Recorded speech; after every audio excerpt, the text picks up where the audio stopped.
start recording.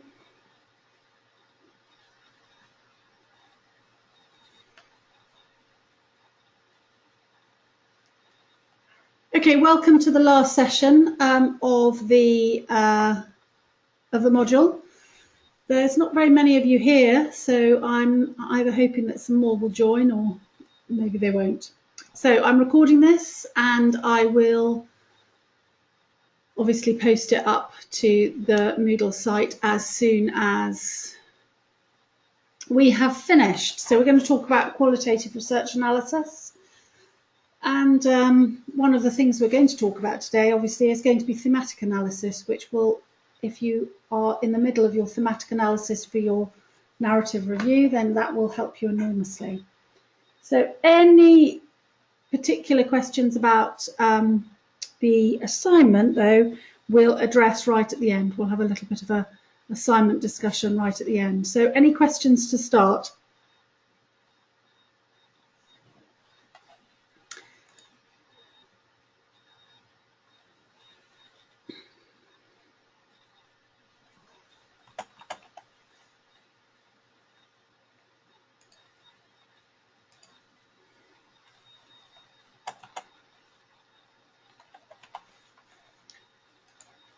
Can you see the questions as they're answered? Just sent a few to people.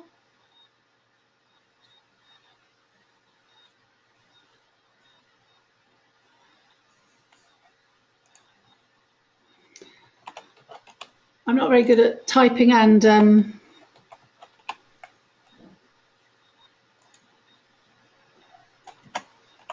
answering questions, so it's going to be a bit of a challenge, this. So we'll see how I get on. I might just put one letter in the box, and that way you'll be able to see the questions and the answers as we go along. Okay, so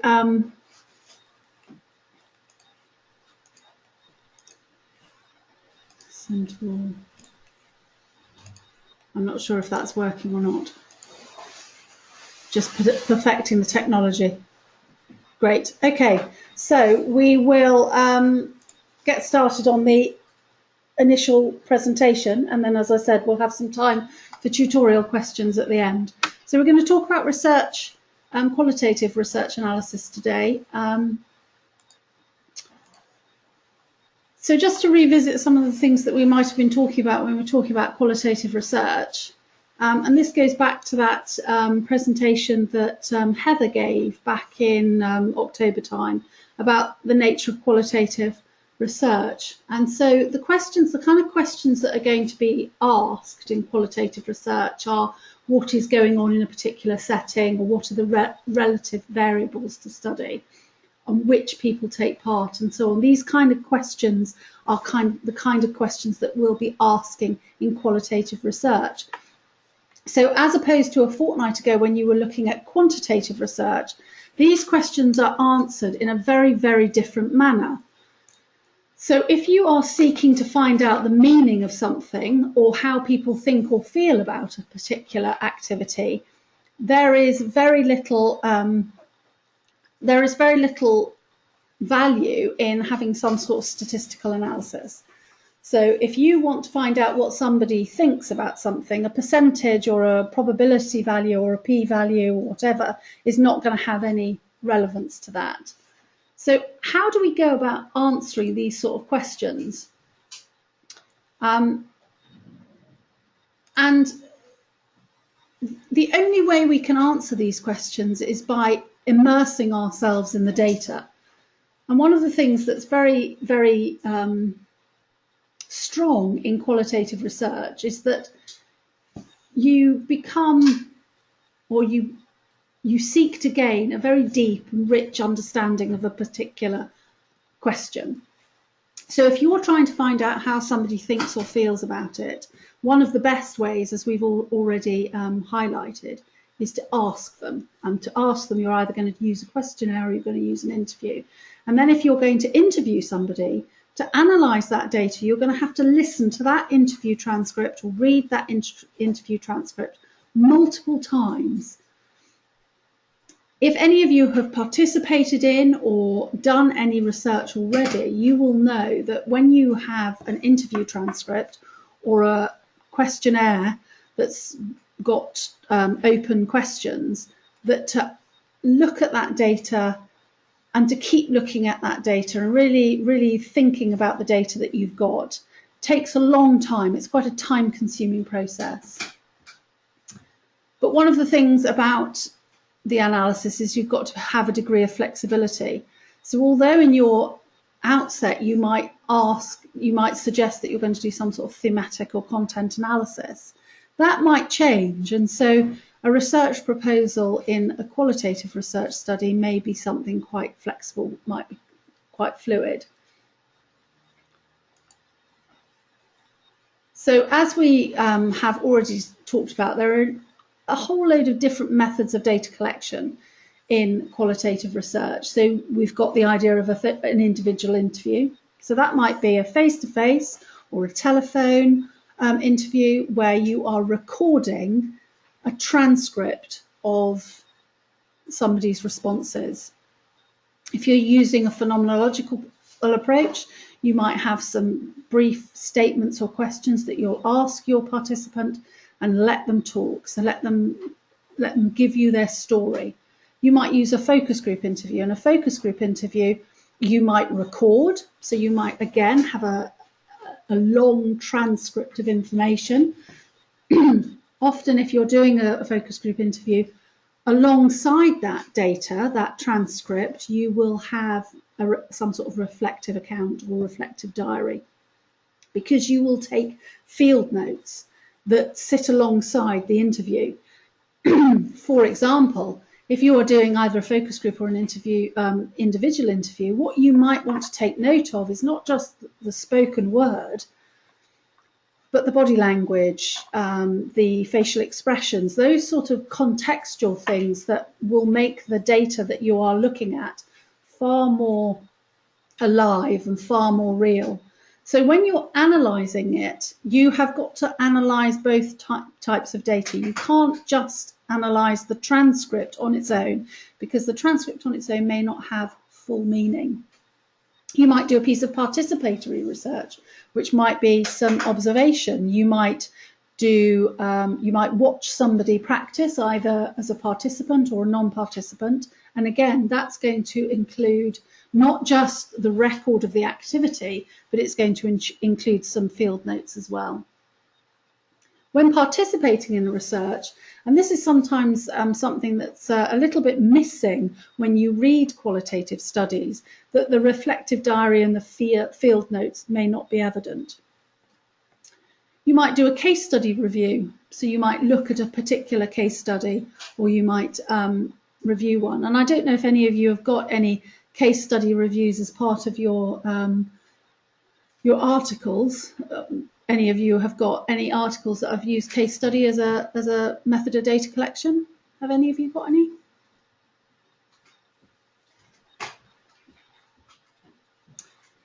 Deathly silence over the airwaves, so clearly nobody is using a case study. They can be quite difficult to analyse because you are looking at individual cases and trying to extrapolate the themes. So you might, again, be using a sort of technique of thematic analysis in your case studies.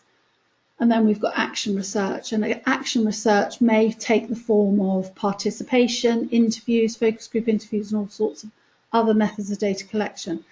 So there is hopefully becoming evident that once you have collected all this information through these different methods, you've got quite a lot of work to do to try and tease out exactly what you wanted to find out in your research question. Hopefully all of you have got some qualitative studies to review as part of your literature review. It's a little show of hands maybe as to who has got some qualitative studies.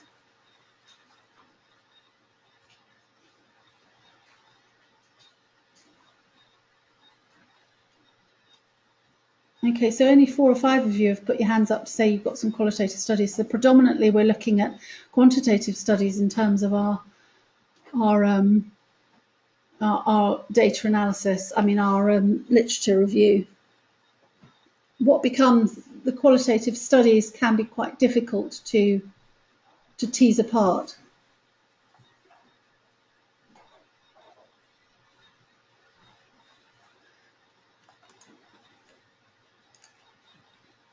So some other forms of data might be some observational field notes, transcripts of conversations, which are slightly different from an interview, a recording, a photograph, documents, media reports, and in some research, not predominantly in health service research, but might be a picture, a poem, a sculpture, a drawing.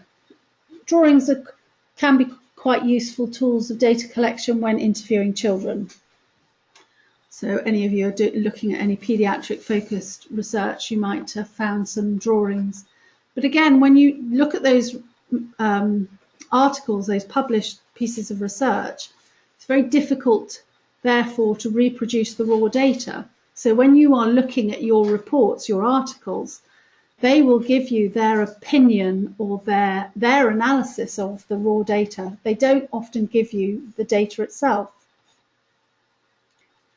Whereas in quantitative research, often they produce the data for you. So they will give you a table of the results and then they will tell you how they've analysed them.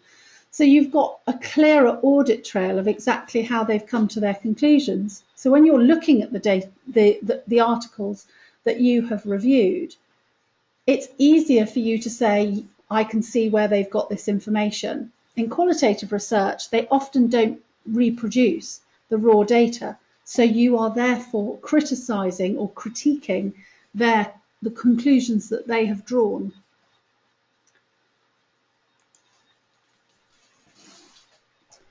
So some of the key things that we've got to think about when we look at that analysis, therefore, is the purpose, the motivation, so the bias. As I've just said, they haven't given you the raw data. So when you look at an article about an article written on a piece of qualitative research, you haven't got the interview transcript, you haven't got the observation notes, you haven't got that information to say, yes, I can see where they've drawn their conclusions from. So you are already working from a position where there is a degree of bias.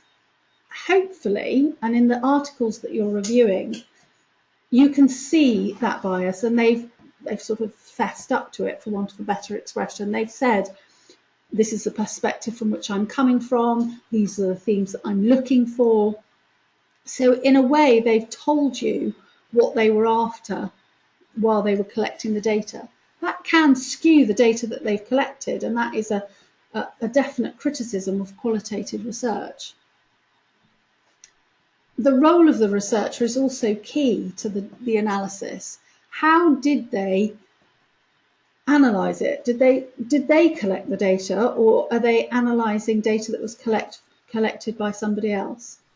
So if we looked at a particular research article where they have interviewed a subject, did they do the interview themselves?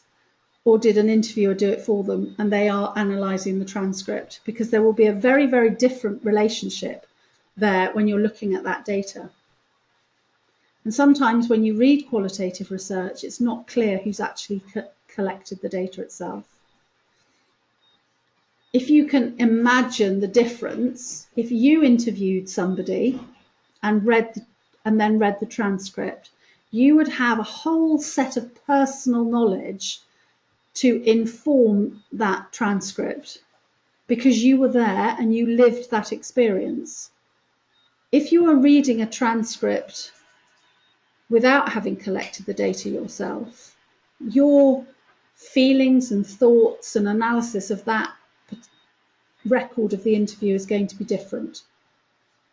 So if you keep that in mind when you're looking at the articles that you have reviewed, qualitative articles that you've reviewed, think how differently or how slightly altered the analysis might have been if somebody different had been involved.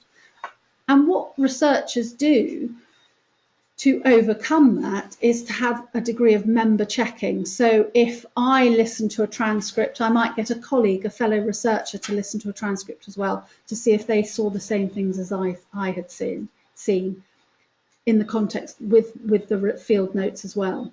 So that, to ensure that what you're seeing, what somebody else is seeing, is the same thing. And often you'll find that it isn't. So that discussion and that development of themes can be part of the analysis.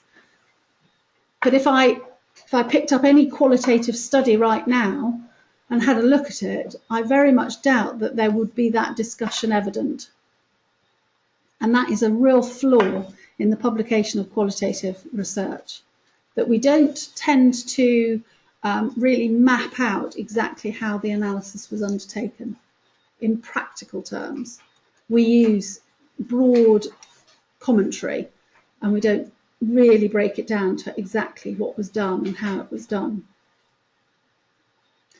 And that's where I look at, in this particular slide, it says about the social role of the researcher, that membership, that subjectivity, objectivity, reflexivity. It's that idea that if you are collecting the data and you are analysing the data, you may be too close to it.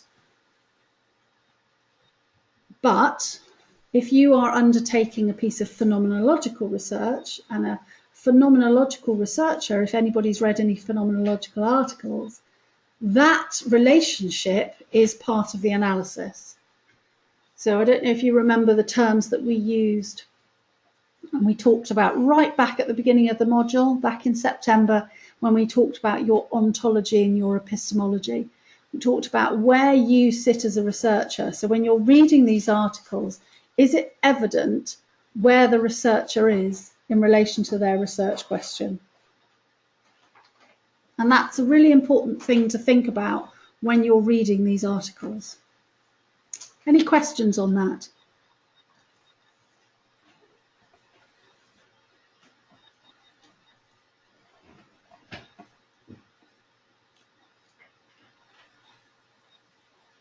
None?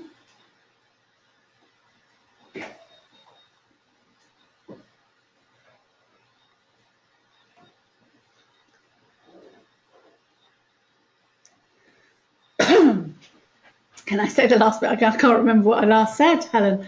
So it's a bit difficult to answer that. In terms of the epistemology and ontology, is that what you're talking? Is that what you want me to repeat?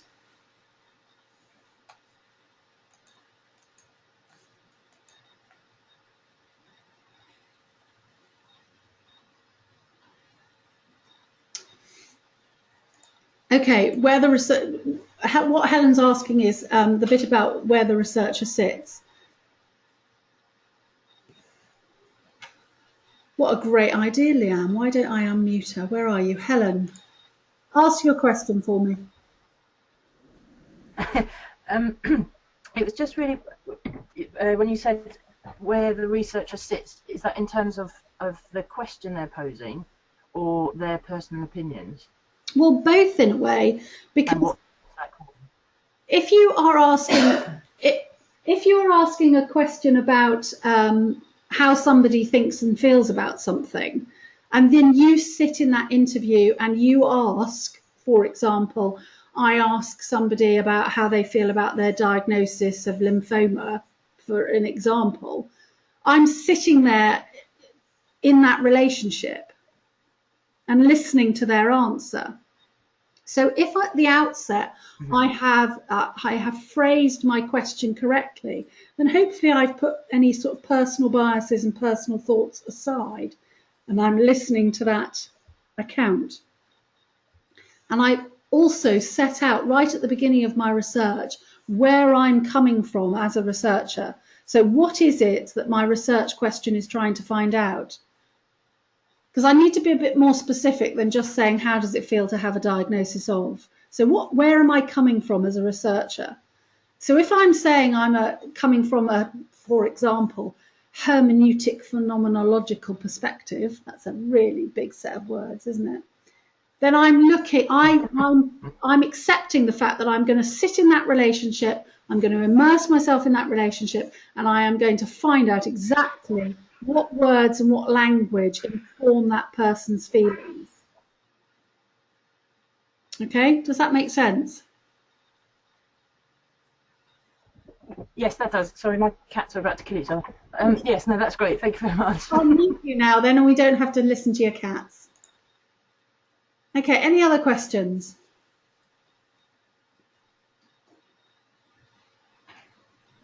No, any hands up, and then you can actually ask your question instead of typing it.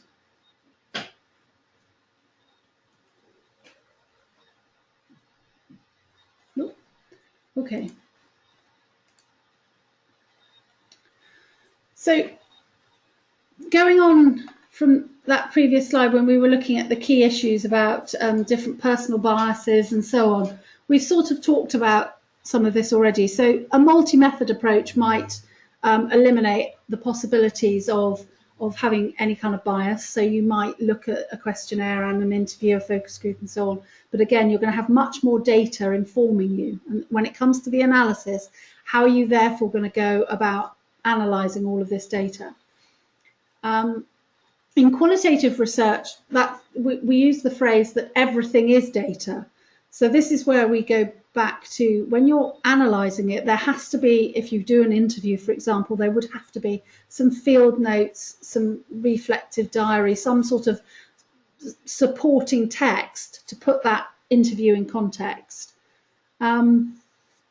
And then we look at the researcher as a friend or an advocate and how that relationship may influence the way you analyse it.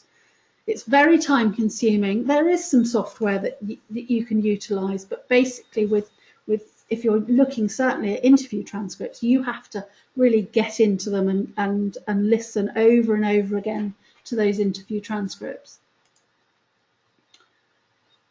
So we've covered some of all of this about when we think about a study and how we can bias it, and we've also talked about access in previous sessions, and this goes back to when you're setting up your qualitative study. And when you look at your articles, how they access people and how that relationship may differentiate some of the findings that you might have. For example, if you're a senior nurse collecting information about junior nurses, is there a power relationship going on there? Is that going to influence the way student staff nurses answer a particular question? If you're looking at patients and you're their primary carer, is that relationship going to influence their findings? For example, cardiac nurses asking people in cardiac rehabilitation settings whether they thought their service was good. So those kind of service evaluations sometimes can be quite difficult because that relationship might have an influence about in the way that respondents give their answers. And we've also talked a little bit about sampling in the past, and we've talked about purposive sampling, and we've talked about the sampling strategies that have been employed in your different studies. So as only a few of you are looking at qualitative studies, what sort of sampling strategies did they talk about in their qualitative studies?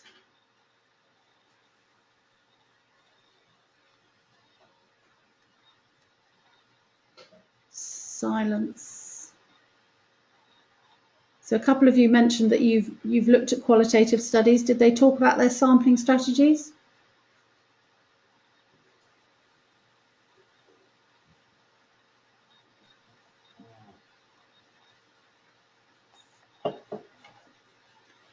Helen, cats are still alive? Helen? Yeah, they're fine, thank you. Most of my papers are qualitative, and I'm just wondering if that's all right. They've used things like grounded theory approach, and so the one a lot of them have used mostly surveys, cross-sectional analysis, and exploration of that. So there's some of the things they've used. I think in an ideal world, it would be nice to have a small family of quantitative studies and a small family of qualitative studies to get that sort of overarching literature review. But that just doesn't work because the subjects that some of you have chosen lend themselves to a specific type of research or another. So some of you may have predominantly quantitative studies, whereas some of you might have predominantly qualitative, and that isn't a problem, but it might be something that you'd mention in your overall analysis at the end, in the last section of your assignment, that maybe a quantitative piece of work might be useful, or vice versa, a qualitative piece of work might be useful. And that's where you can highlight a research question that might choose a different perspective than the one that you've analysed. So no, it's not a problem at all that you've got predominantly qualitative studies. But you did mention then that you've got some grounded theory study? Yes, that's right. And in your grounded theory study, what sort of sampling strategy did they use? So they used open-ended interviews. Right. And then they tried to generate concepts from those interviews. Okay. So they did an open-ended interview, and how did they sample? Did they purposively sample or theoretically sample, or was it? I can't remember. Was it clear how they got the people that they sent these interviews to, questionnaires to? Yes, it was about the Renal Society of Australasia. So it was sent to the 1,300 members in Australia and New Zealand. Wow, 1,300. That's a large sample, isn't it? That's a huge sample. Yeah. Okay. So what sort of sampling strategy would you say that is in that article?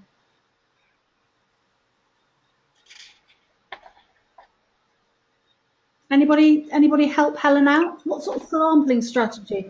If they want to find out what renal nurses think about something, and they've sent it to all renal nurses in a particular setting or in a particular society, what sort of sampling strategy would we refer to that as?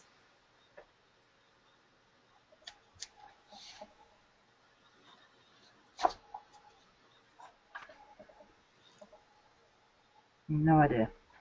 No idea? Okay, I'm going to, there you go, unmute you, Claire, and I'm going to mute you now, Helen, if that's all right. Hi, Claire. Oh, hi. Right, so Hello? What did you say it was?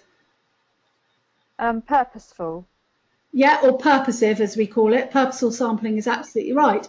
You're picking these people on purpose. You're literally saying, I want to ask renal nurses what they think about something, so I am picking renal nurses. So you're picking them you're picking them, as it says, on purpose. You are choosing a group of people because they are representative of a specific idea or thought. So you're absolutely right. You've said here that you've discarded a case study as you thought it wasn't proper research.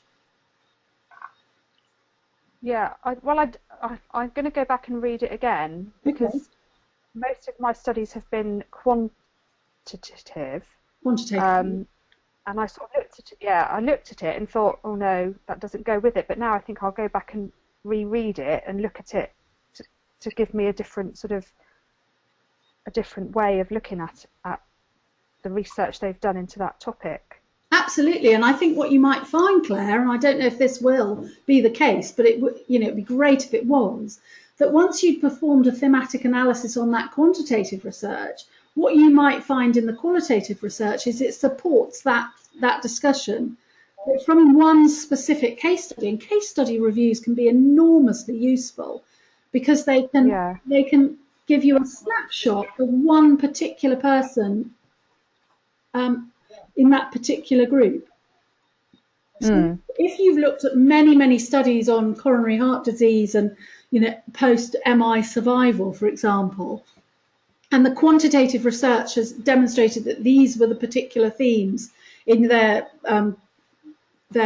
survival, then you have one case study that demonstrates that. That can be really, really rich data, and it can be really helpful in your discussion. So don't discount it. It might not form one of your key reviewed articles, but that doesn't mean it doesn't have value in your discussion. Is that helpful? I'm going to mute you again now, Claire. Somebody else has said stratified randomization. Those kind of terms don't really appear in qualitative research, because in qualitative research, we're not necessarily worried about something being randomized.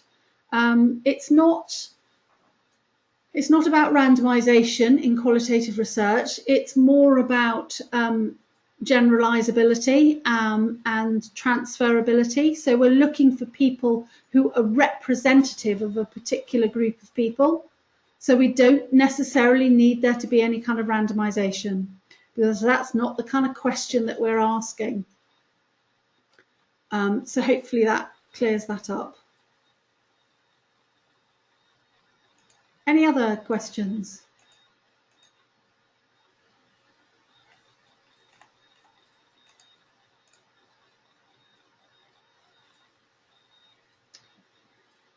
So we just briefly sort of talk about those methods and make sure they answer the research question. So when you're looking at the research that you've chosen, hopefully that's one of the key questions that you're asking yourself. Looking at the research question or statement, have they chosen the right method of data collection to answer the question that they've chosen? And then what we do is, once they've collected the data, then we've got to analyse it. And when we look at qualitative analysis, we predominantly look at it in sort of these three families. I won't say three types, because they're not a specific type of analysis. They're a sort of family of analysis. So we might talk about content analysis, we might talk about thematic analysis, and we've talked at length already about thematic analysis when we're looking at the themes, for example, in the data. And that's exactly what I've asked you to do. What I've asked you to do is to treat your articles like data sets, so like interview transcripts. And I've asked you to read them and look for the themes that become evident, which is exactly the same technique as you would do if you were doing a thematic analysis on your own research. So we look for either themes, or we look for specific content. So you might find that some have used a combination of the two of them, or they might have used one specific type of analysis, so either a content analysis when you're looking for specific things to be evident, or when you're looking for specific themes to be evident. And another term we often use is something called hermeneutics, or hermeneutic analysis. Has anybody heard that term before? Apart from me earlier. But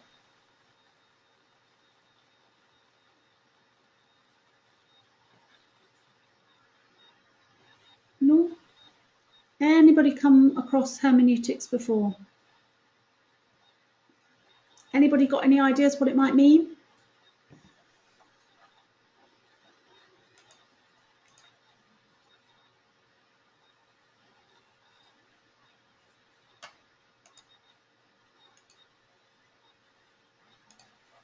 No? Hermeneutics is looking at language, looking at specific language or phrases. So when for yes, you're absolutely right. It can be descriptive and it can be interpretive. So hermeneutics is looking at the English language when we're looking at our if, for example, we had an interview transcript, we might be looking for specific languages or phrases. So if we were maybe reading an article on, I'm just trying to think of an example, working example. If we were looking at about behaviour, hospital behaviour, so there's lots been written about patients exhibiting, the professional patient and how they behave when people come into inpatient settings. And then some of the language might be very specific. So if you interviewed a number of patients about how it felt to become a patient or become an inpatient, they might use language surrounding concepts such as power relationships and how they had to get undressed. And so there would be specific language that you were looking at when you were looking at those interview transcripts. And whenever we're looking at it from a different perspective. So if you're looking at somebody's interview transcript, you might be looking for certain, again, I'm going to use the word themes of language to become, because they might not always use the same words. They might not always say this exactly the same thing, but their meaning may be the same. So if their meaning is the same, that's where we look at it from a hermeneutic perspective.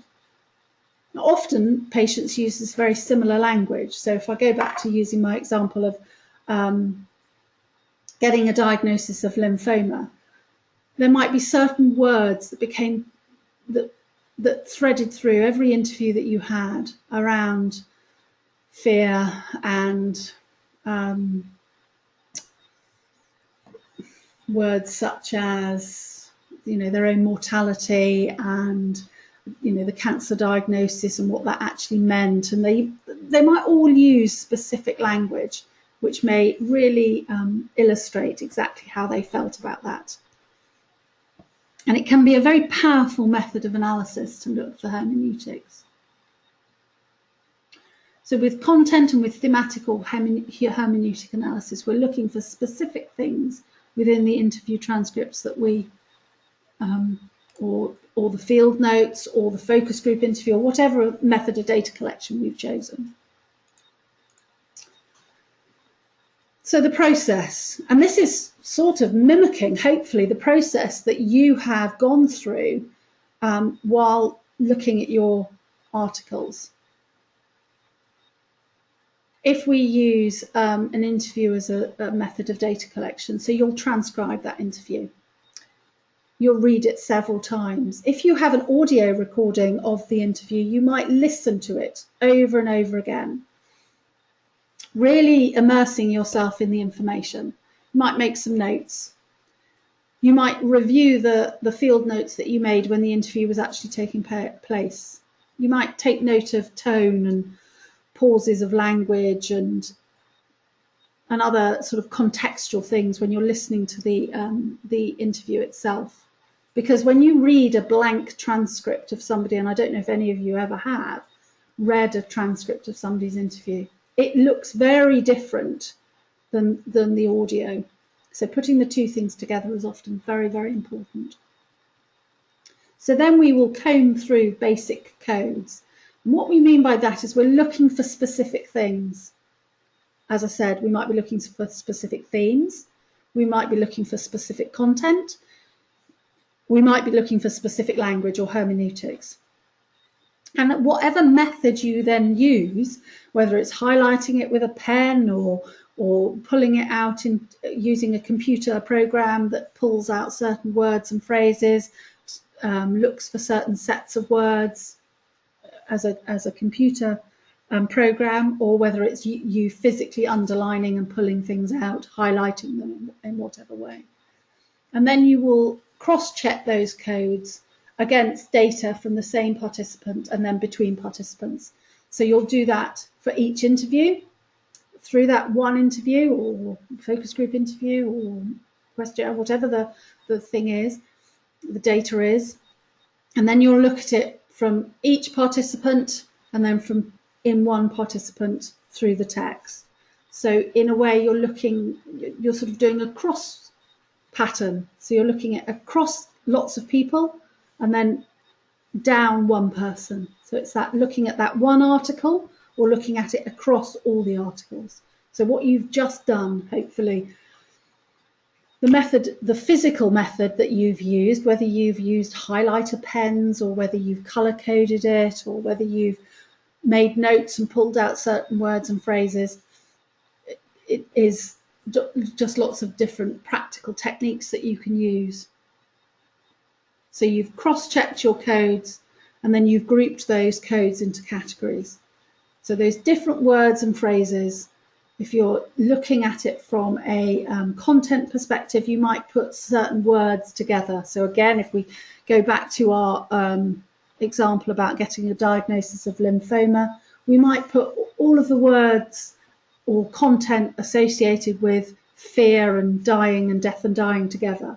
We might put all of them about uncertainty together. So you're then grouping your different categories, and those categories will change over time as you immerse yourself a bit more in the data, as you collect more interview transcripts, as you read more articles in terms of your research or what you've just done in terms of the research. So those categories, those codes will build. Some will be grouped together, some may be discarded as an anomaly, and that's where, when you're looking at some of your qualitative research, you might want to think carefully about what has been included and excluded in the data. Have they excluded certain themes? So some of you might have looked at your research articles and you might have thought, right, well, there's 6 or 7 themes here. Can I group those themes together so that I only get 3 or 4? Or am I going to actually sort of bracket one theme and not discuss it? I'm going to tell you about it, but I'm going to say I'm not going to discuss this one in depth because in your assignment perspective, you don't have the word count, for example. So it's perfectly okay to do that for your assignment, but in research terms, it isn't. You've got to sort of confess to all the data that you've collected. So you've gone through it, you've found the codes, you've found the themes, and then you've grouped those together. So as I said, you then group those categories together under themes. And then you want to look for the positive examples and the negative examples. So to ensure that you've got, I don't like to use the word proof because I'm not looking for proof, but it's so that you've got a clear description of those different themes.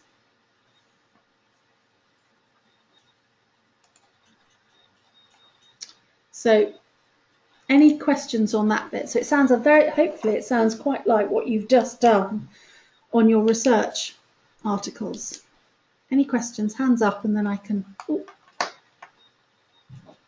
Hi, Leanne. Hi. So I know this is about qualitative research and most of my papers are quantitative, but I'm assuming that this process applies to both types of research methodologies. You know, putting the themes together. Absolutely. For the assignment. Yeah. In a way, it'll sound a little bit confusing, but what you've undertaken is a bit of qualitative analysis on your research articles. Does that make sense? So this yes, no, that makes perfect sense. So you've taken your different articles, and what you've undertaken is actually a bit of thematic analysis, which is why it's called a thematic literature review. So you're reading them and looking for that coding, looking for those categories, and then building those categories into themes. And then hopefully you've got some positive and some negative examples of those different themes. And in those themes, you're then going to discuss what were the good bits, i.e. your critical synthesis of the articles, and maybe highlight some of the weaker bits in your different themes. Does that make sense? Yeah, no, that makes perfect sense. That's fine. Thank you. Okay. Any other questions?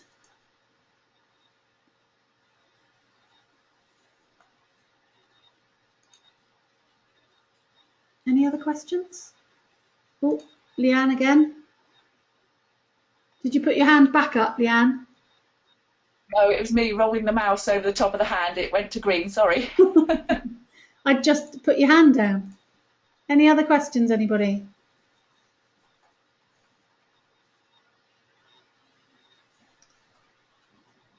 Okay, so when you're looking at your qualitative studies, what you've got to do is ensure that there is some rigor. So are the findings real? Are they trustworthy? And this is where you need to look at the research articles that you've reviewed and to ensure that the conclusions that they've made are valid, they are real, and they are, as it says there, trustworthy. And what the method by which you would do that in qualitative analysis is produce an audit trail. So make sure that there's a very, very clear process. So in your articles, did they outline exactly how they undertook their analysis, what they did, what methods they used, what methods they utilised? So there's some, as it says there, some respondent validation, some second coda, and that's where you might get a second researcher to review an interview transcript, for example, to ensure that they've heard the same thing that you've heard. And to another mechanism by which you can ensure that there's a degree of reliability and validity is to use a different method of data collection. So maybe use a questionnaire as well as an interview, or a focus group interview as well as some case notes or whatever, so that there's another data source to ensure that what you've found is real. So when you look at those qualitative articles that you may have sourced, do they use more than one method of data collection? Some of them maybe don't, and you might highlight that as a flaw. So if they've purely interviewed the respondents, have they ensured that there is rigour? Have they established something, a mechanism by which that they can prove that the findings that they are citing are real?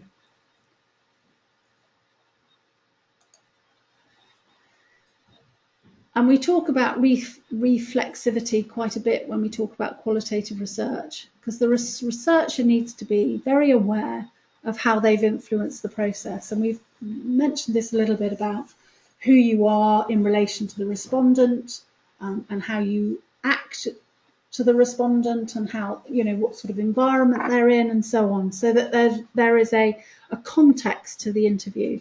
And has the researcher shown insight into his or her biases and the ways in which they could influence the outcome? And we all know that simply by asking a specific question in a specific way might lead our respondents to answer them the way we phrase the question. And in the qualitative research that you've reviewed, do they make it clear how they've asked the question, or who the respondent was in relation to the researcher?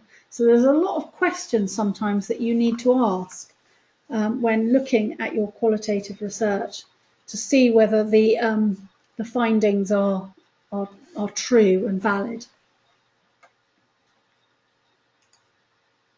So there's a number of references there.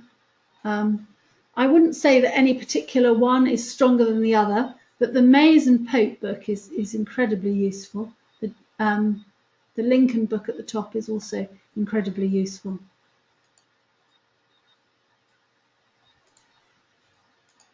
So, any questions?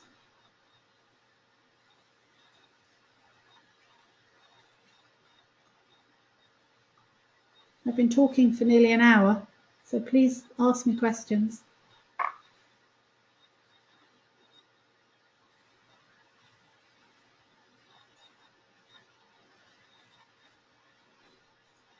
You've all gone silent on me.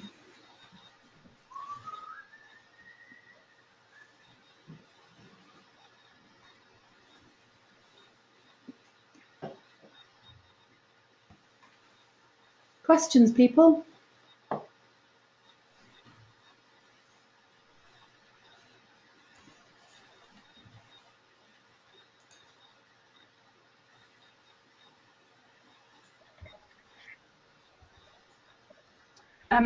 Okay, I've got a paper that has used the explanatory model, Start but again. they've also used...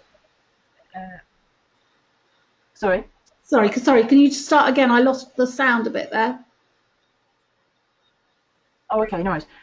So I've got a paper, and they've used an explanatory model to determine the levels of emotional exhaustion in nurses. Right. But then they've used a very specific inventory tool, Yep. the Maslach burnout inventory. Yep. So that gives very specific data. Yes. So is that a mixed method paper then? Yes. Okay. Just In a quick answer. Sorry. In a quick answer, yes, it is. I mean, often in qualitative research, let's go back to that question that we asked earlier about ontology and epistemology. So is the question, the overarching research question and statement, a qualitative question? So it's a qualitative piece of research. That doesn't mean that as a qualitative researcher, you can't use and utilize quantitative methods to help you answer your question. And that's a perfect example of how qualitative researchers very often use inventories, scoring, tools, valid, reliable, quantitative tools to either highlight some themes that they're going to then go on and interview people about, or do a focus group about, or send a questionnaire about, so that they can extrapolate specific pieces of information to then go on and find out more about. Does that make sense? Okay. So it's a qualitative. Yeah, definitely. Thank you very much. The question itself may be qualitative, the ontology, the epistemology of the study might be qualitative in nature, but they've utilised quantitative methods of data collection to inform their methodology. Yeah. And it's a tool that, as a qualitative researcher, I myself have utilised enormously, because it can be very, very helpful to filter out and really refine down what the researcher wants to find out.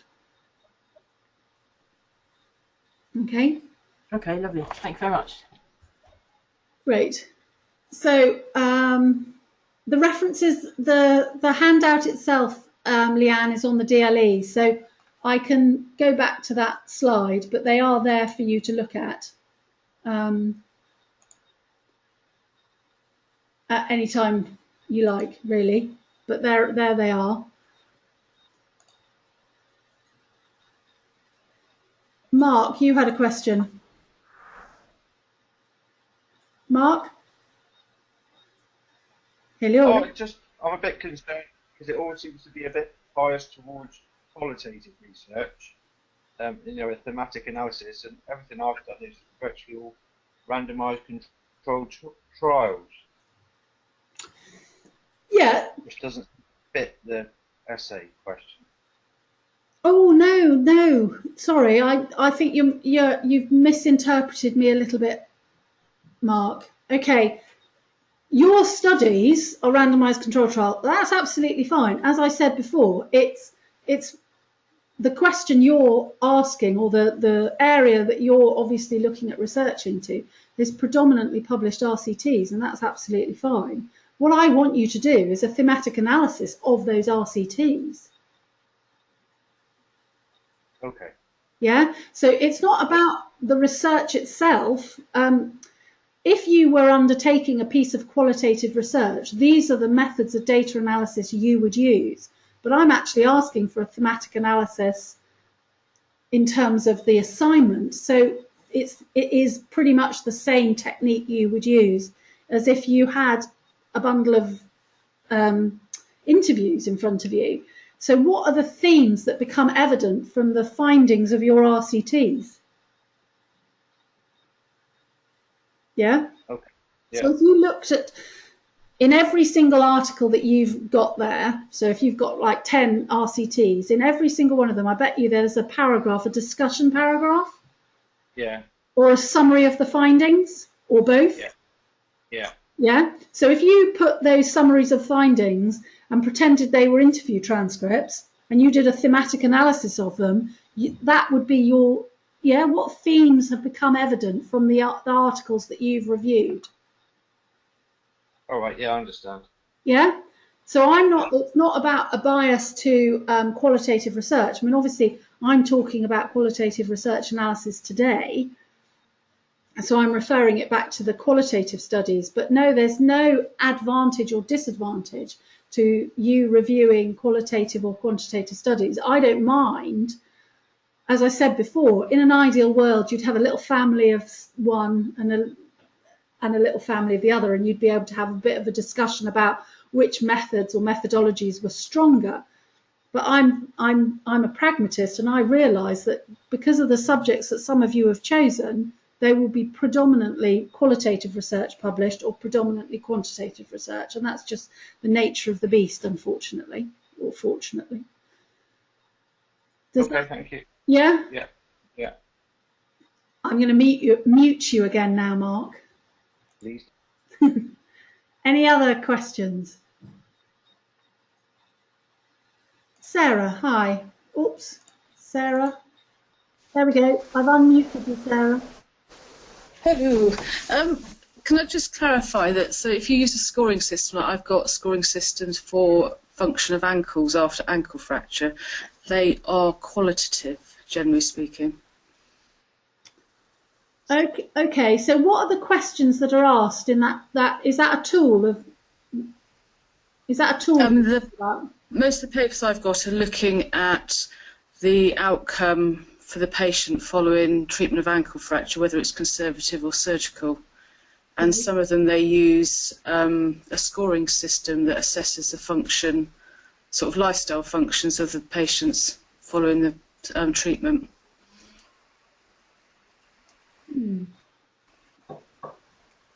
That makes sense? It does make sense.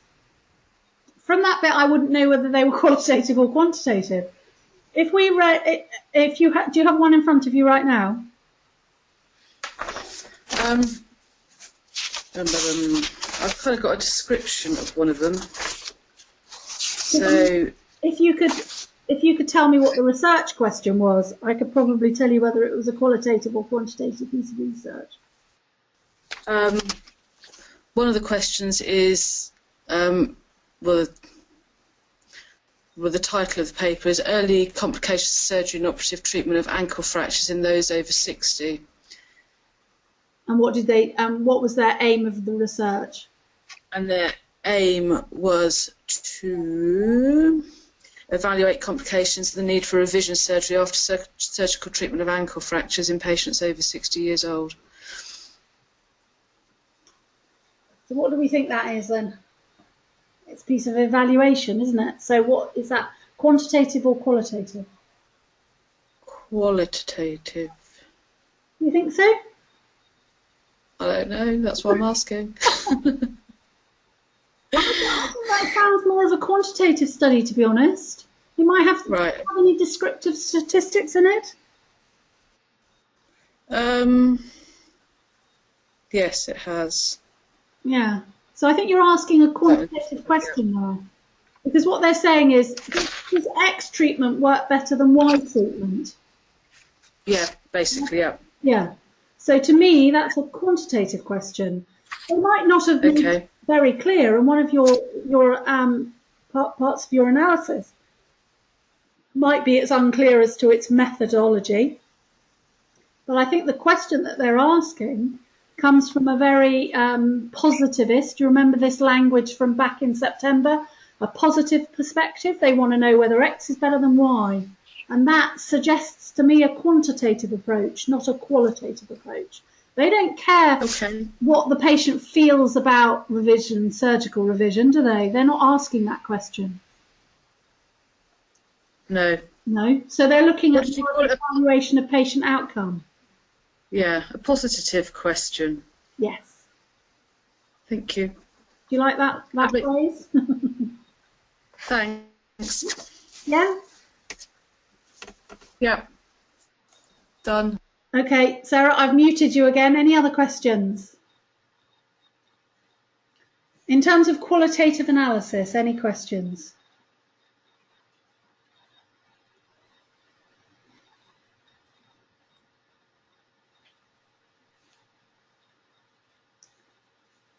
Okay. Somebody mentioned earlier about descriptive and interpretive language. I don't know if anybody's come across those sort of phrases.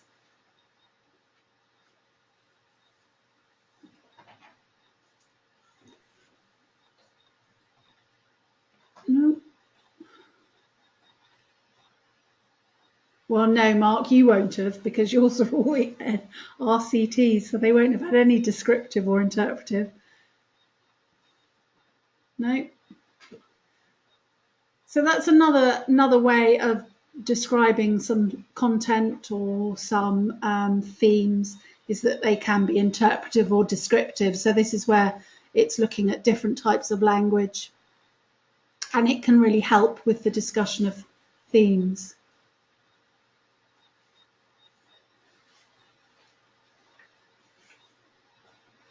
Ooh, Sarah, can I go through what? Confounding, where they say things are controlled for confounding. I'm not quite sure what that means. Or is it not necessary? Well, they might be talking about, they can talk about confounding variables. Yeah. Right, okay. So what do we understand by the phrase confounding variables? Anybody help us out here? This is very much a quantitative question. So those of you who've got randomized control trials and evaluation research, patient outcome research might talk about confounding variables. Okay, let's go back. Okay, yeah. So Leanne's come up with things that adversely affect the results.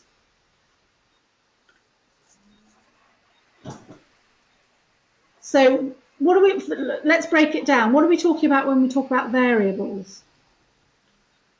Whenever we're talking about a randomized control trial, for example, we will have controlled as many variables as possible. So if, for example, we were trying to, like in your study about ankle surgery, so we've got patients over 60. Absolutely, Mark's come up with some confounding variables such as age, sex, and morbidity. So if we had our group of patients who are having ankle surgery and they're all over 60, some of the confounding variables might be things like comorbidities. So you're going to exclude certain confounding variables such as, let's say, diabetes or osteoporosis, or so you've grouped together people that will have an effect on the results, and you've said those are confounding variables. So we're going to exclude that group of people from our study, from our control group, because they have such an impact on the results that it wouldn't be fair. Right. Okay. Yeah, that makes sense. Yeah. So we might, Mark's mentioned age, sex and morbidity, so comorbidity. So you might say that they have to be between 60 and 65, or they have to be between 60 and 70, or they have to all be female, or they have to all be, so that you have eliminated some of the variables that might have too bigger impact, or previous surgery or something. So those are the confounding variables. So I've excluded those people because there's basically too much different about them. Yeah? Right. Great, thank you. Any other questions?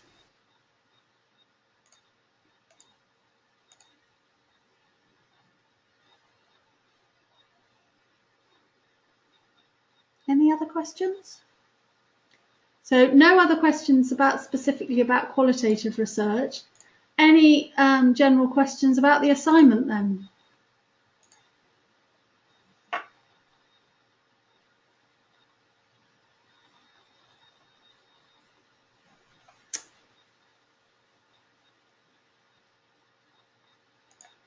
Claire, hi.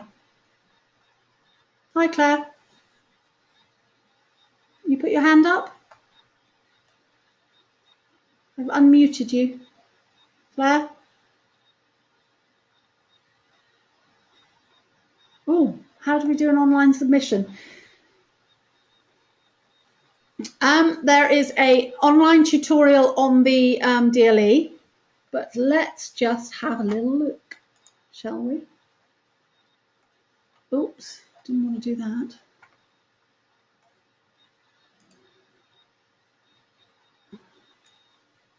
Can you see my, can you all see this page now?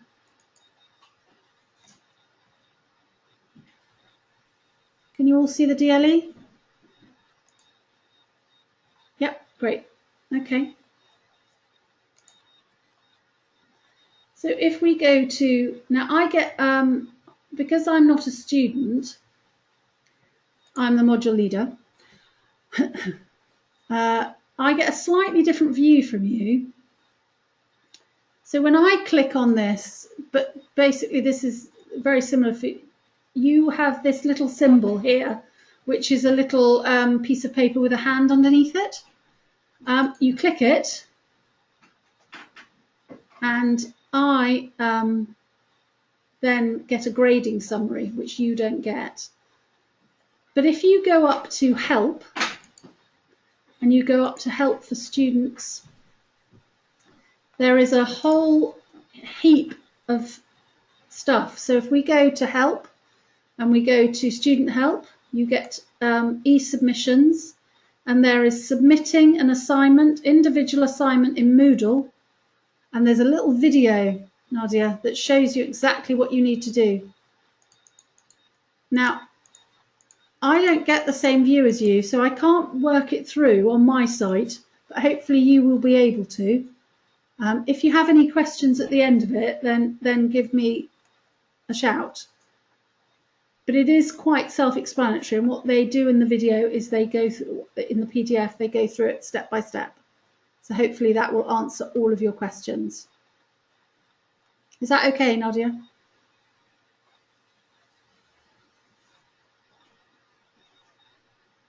Okay.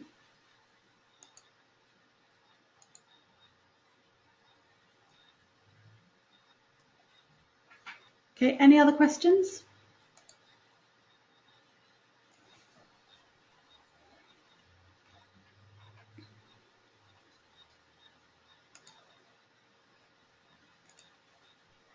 Any other questions? Claire. Hi, Claire. Claire, you keep putting your hand up.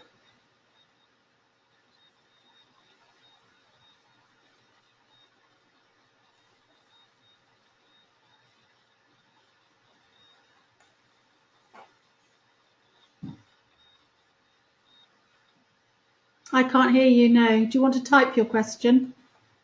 If you've got a specific question. I can't hear you, even though I've unmuted you.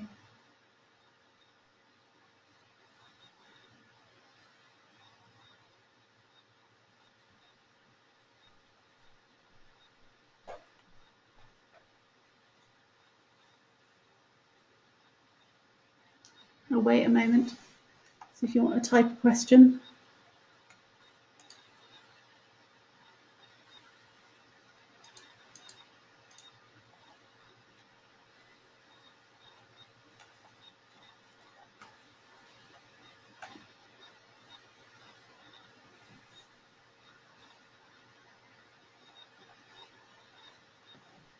Ooh. I can't write. Oh. Do you want to give me a ring then at the end of the session, and maybe we can answer it then? I'm in the office. Okay. Anybody else wants to ask any kind of questions, then I'm in the office.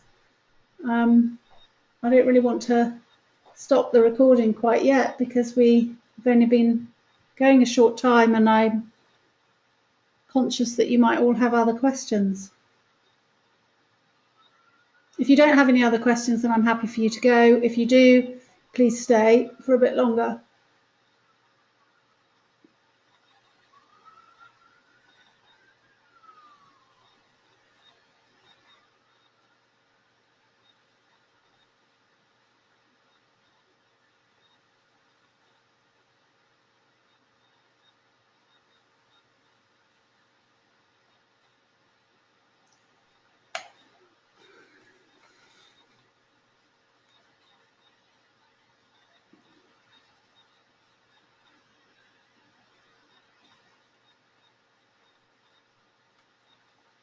Okay, so thank you very much. Claire, if you want to give me a ring, then we'll speak face to face. Otherwise, Happy Christmas to all of you. I look forward to seeing any drafts if you want to send them to me, and I'm available until 4 o'clock if you want to phone or email any specific questions. So thanks very much, and I will stop the recording now, but I'll speak to I'm in the office now until 4. Okay, bye.